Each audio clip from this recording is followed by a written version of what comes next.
Selamat pagi anak-anak, berjumpa kembali dengan Ibu Helen dalam pembelajaran PLBJ kelas 6, bab 6, tentang permainan galasin. Anak-anak sudah siap belajar? Mari kita berdoa dulu, supaya pembelajaran kita berjalan dengan lancar. Tujuan pembelajaran kali ini adalah 1. Siswa dapat menjelaskan tentang permainan galasin dengan runtun. 2.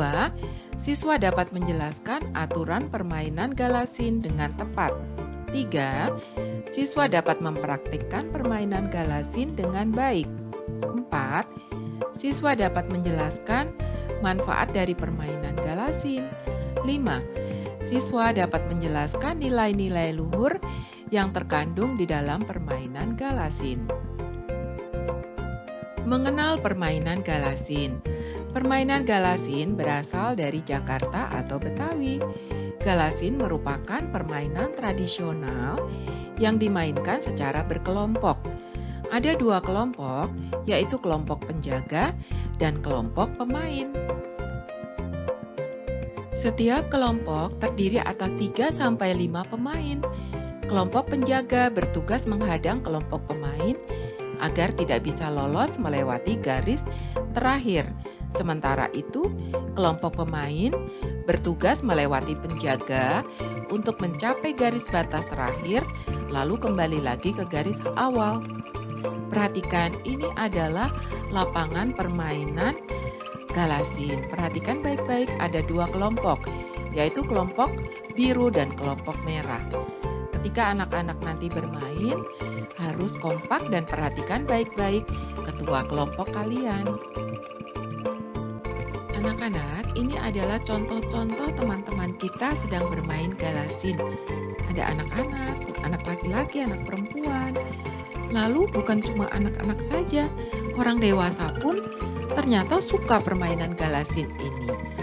Permainan ini biasanya dilakukan ketika tidak ada kegiatan atau di sela-sela kegiatan. Pada sore hari, bahkan pada malam hari, yang penting ada penerangan. Lapangan permainan galasin berbentuk persegi panjang yang dibagi menjadi 8 dengan garis batas berupa garis vertikal dan garis horizontal. Garis batas tersebut dapat dibuat menggunakan kapur pada lapangan keras atau dengan menggariskan ranting pada lapangan tanah. Aturan dan cara permainan galasin. 1. Buatlah pola lapangan galasin. 2. Bentuklah 2 kelompok masing-masing terdiri atas 3-6 anak. Dengan anggota tiap kelompok adalah sama. Kemudian ketiga, perwakilan tiap kelompok melakukan suten untuk menentukan kelompok pemain dan kelompok penjaga. Yang keempat, kelompok penjaga menempatkan diri di garis batas lapangan. 1 orang berjaga di garis batas vertikal, sedangkan anggota lainnya berjaga di garis batas horizontal.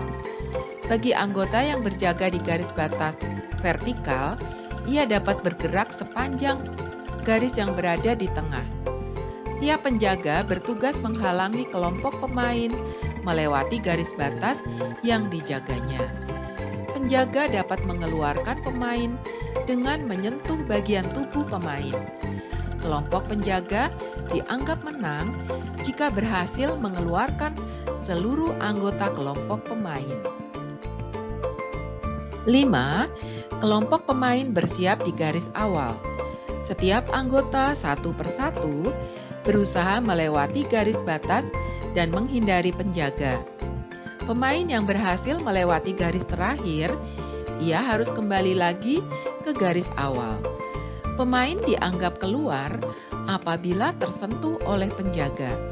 Kelompok pemain dianggap menang jika seluruh anggotanya berhasil melewati garis terakhir dan kembali ke garis awal tanpa tersentuh penjaga. 6.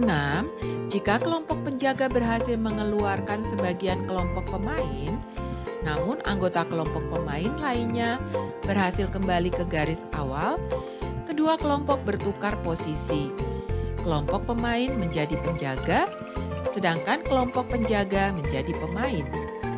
Anak-anak, selain di Jakarta, galasin juga dimainkan di daerah lain. Contohnya di Jawa Tengah. Di Jawa Tengah disebut gobak sodor. Lalu di Sumatera Utara disebut margalah.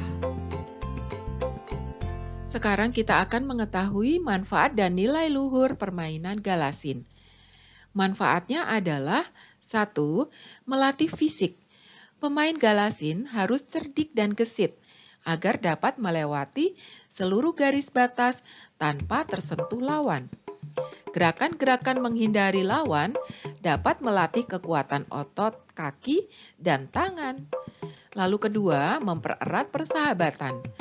Permainan galasin dilakukan secara berkelompok. Para pemain harus bekerja sama untuk memenangkan permainan. Kerjasama dapat mempererat persahabatan antar pemain.